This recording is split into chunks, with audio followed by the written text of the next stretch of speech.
Olá, amigos. O Ponto de Vista está hoje com uma presença ilustre, uma mulher de fibra, Lude Falcão, deputada eleita por Patos de Minas e que hoje vai conversar com nós aqui um pouco e falar sobre a sua trajetória política, os seus projetos e a sequência do seu mandato. Lude, seja bem-vinda. Obrigada, Júlio. Prazer todo meu de estar aqui com vocês hoje, na nossa querida e amada cidade de Divinópolis. Eu que venho percorrendo aí o Centro-Oeste, tenho a minha família aqui. Meu pai é de Bom Despacho, centralizado aqui nessa região. Então, estar aqui hoje, rever parentes, rever amigos, é um prazer muito grande.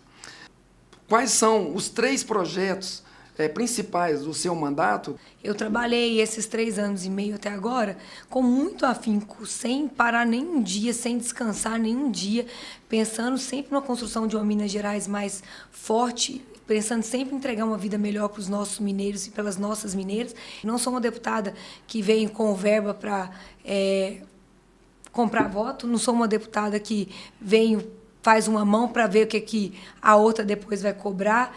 Pelo contrário, a vida inteira eu trabalhei muito, porque eu acredito muito que a consequência do seu trabalho é o reconhecimento do seu povo.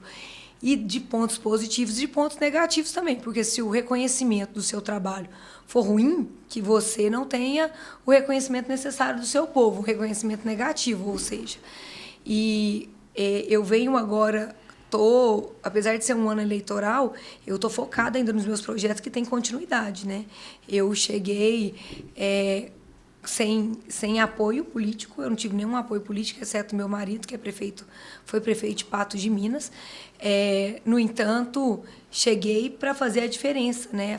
Principalmente nas vozes das mulheres. Eu sou a primeira deputada eleita da minha região, nunca tivemos uma deputada eleita, então a voz e a força da mulher mineira, ela tem que ecoar nesses 4 cantos, ser ouvidos e ser respeitados. Então, é uma bandeira que eu luto muito. Não tem como você não tem como você ser deputado e não defender o agronegócio. Eu venho de uma região onde concentra 25% do PIB do agronegócio do estado de Minas Gerais. Essa região também aqui é uma região que está se desenvolvendo muito no agro. E se você não tem um político que defende as pautas daqueles que fazem da riqueza da terra a prosperidade de uma região, então nós vamos ver a maior economia do estado de Minas Gerais caindo, e isso gera vários desdobramentos de decair ao restante também.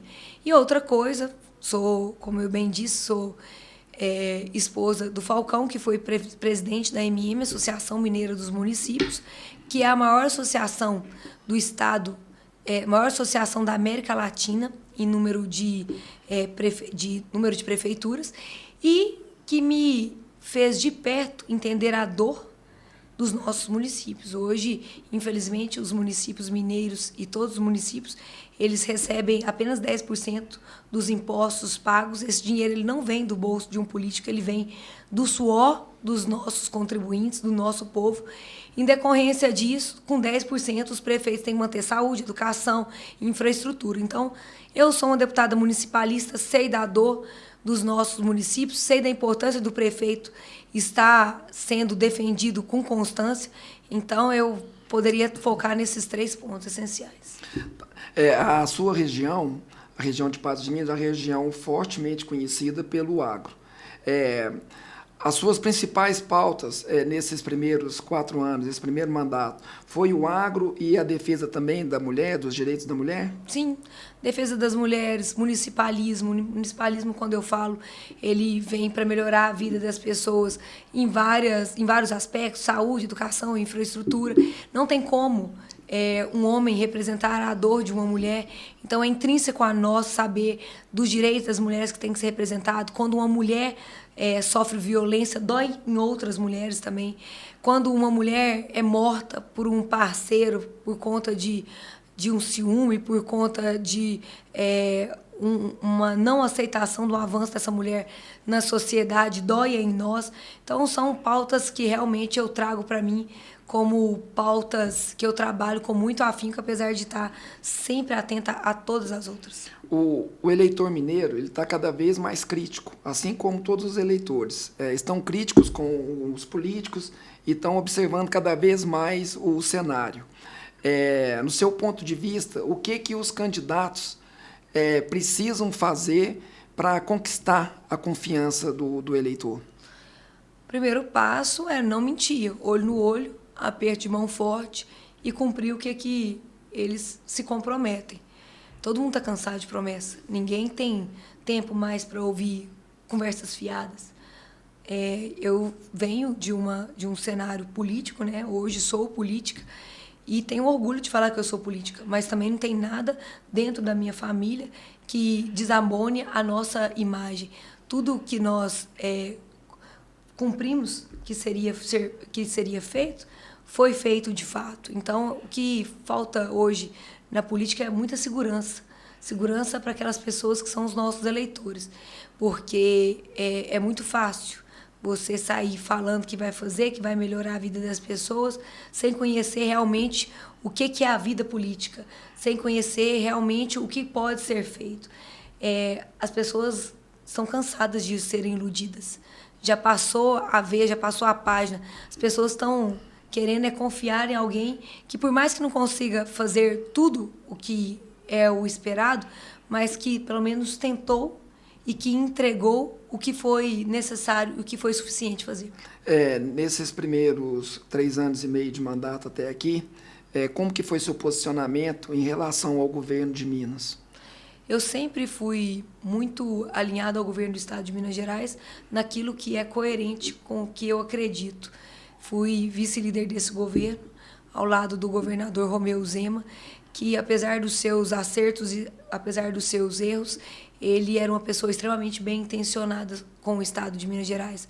Fez uma gestão séria, uma gestão comprometida, mas com os seus erros também, né, infelizmente, uma falta de diálogo com o governo federal deixou a desejar em muitas coisas de avanço ao governo do Estado de Minas Gerais, o que dependia da tratativa com o governo federal.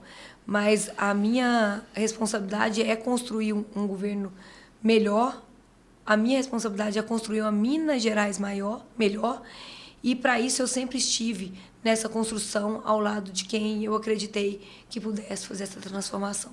Como uma mulher que é referência, uma militante política, que ocupa um cargo importante, qual a sua avaliação do governo federal em relação aos avanços na pauta em defesa da mulher?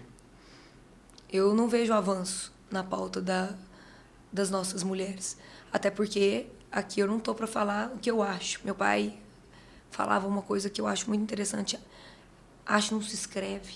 Quando você vai falar de uma pauta que é tão importante, você tem que falar de números. E os números, infelizmente, eles são terríveis. Hoje o feminicídio, ele aumenta a agressão física, a agressão psicológica, a agressão patrimonial, financeira contra as nossas mulheres aumentam.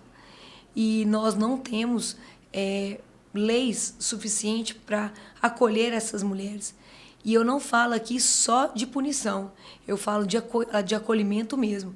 Hoje, para uma mulher ter a condição de trabalhar, uma mãe de família, ela precisa deixar o seu filho em um lugar seguro para ela. O local de fácil acesso que dá tranquilidade para essas mulheres são nas creches, são nas escolas de tempo integral. Qual o avanço que nós estamos vendo na nossa educação para ter as creches de tempo integral, para ter creche de qualidade? Aí, que qualidade eu falo? Alimentação de segurança alimentar, com alimentação digna, com um pedagógico que vai para além do ensino básico, que vai também para outras partes que possa agregar ali para os nossos alunos. Então, tem muito a desejar, porque os números mostram a crescente na violência doméstica, na violência contra as nossas mulheres. Então, eu reafirmo aqui, é só ver os números, ver que não houve avanço. Como eu te disse mais cedo, para você juntar uma pessoa, você tem que ter admiração e respeito por ela. Isso não nos falta ao senador e à família Azevedo. A gente tem muita admiração pela trajetória deles e temos muito respeito também por tudo que eles construíram. Nada acontece do acaso. Eles trabalharam muito, são pessoas extremamente humildes, que conseguiram, através do respeito ao seu povo, através de entregas, chegar e ser ecoado em todo canto onde nós vamos, esse carinho pelo povo. O Cleitinho é um cara amado pela população. O Eduardo faz um excelente trabalho, meu colega de assembleia, um trabalho excelente. O Gleidson também foi um prefeito que deixou uma história muito bonita aqui em Divinópolis. Então, a gente tem que caminhar sempre ao lado de pessoas que têm os mesmos princípios e valores nossos.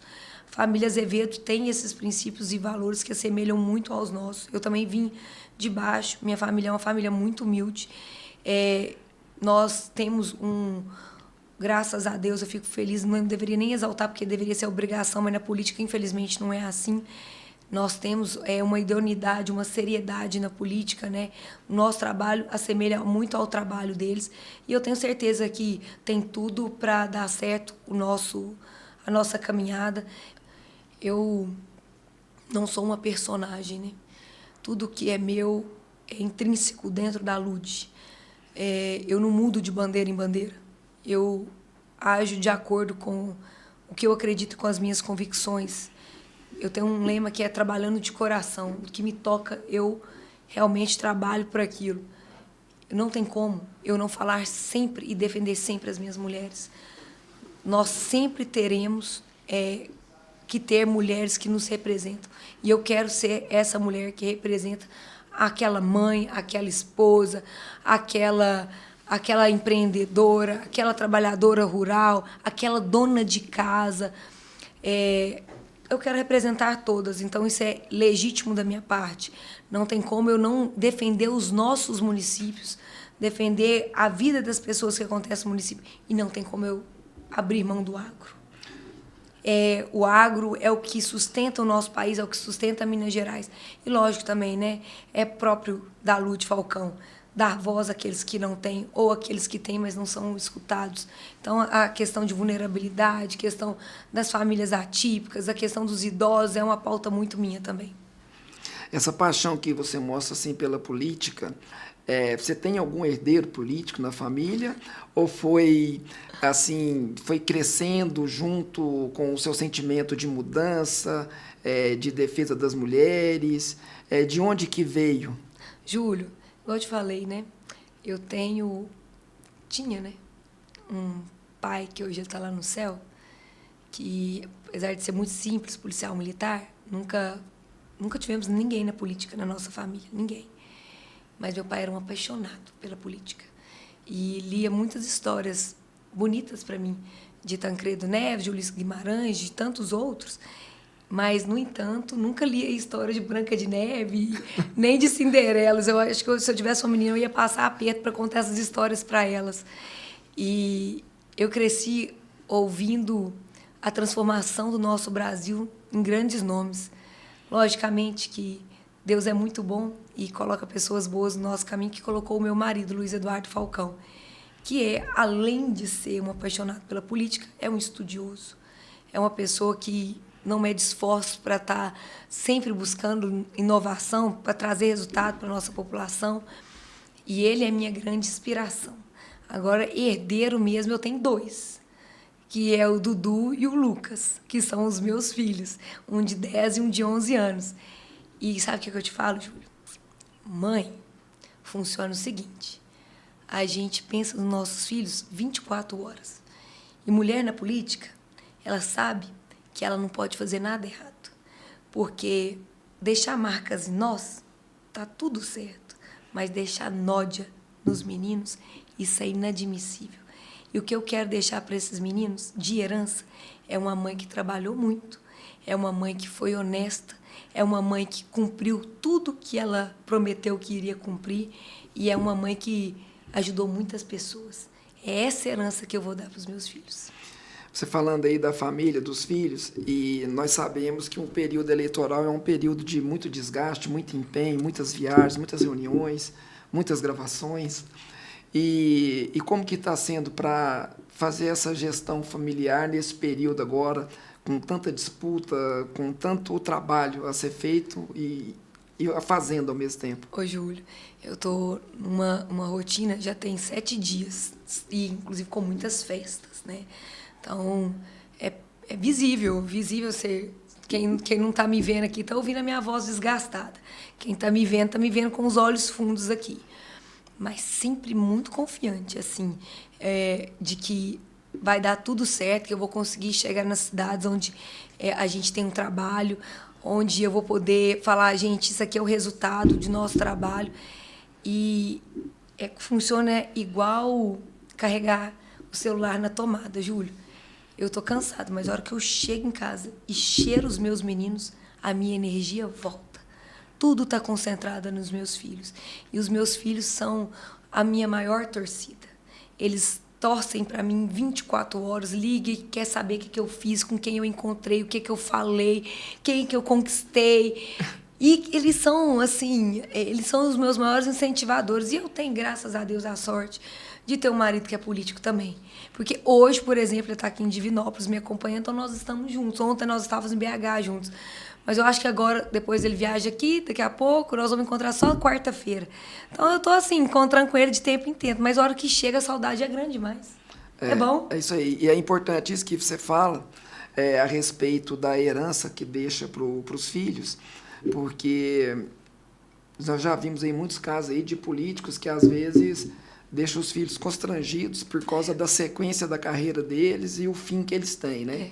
Então, esse é um ponto importante que eu, como eleitor, eu sempre valorizo, o político que sempre trabalha e quer deixar respeito, quer deixar dignidade, quer deixar exemplo.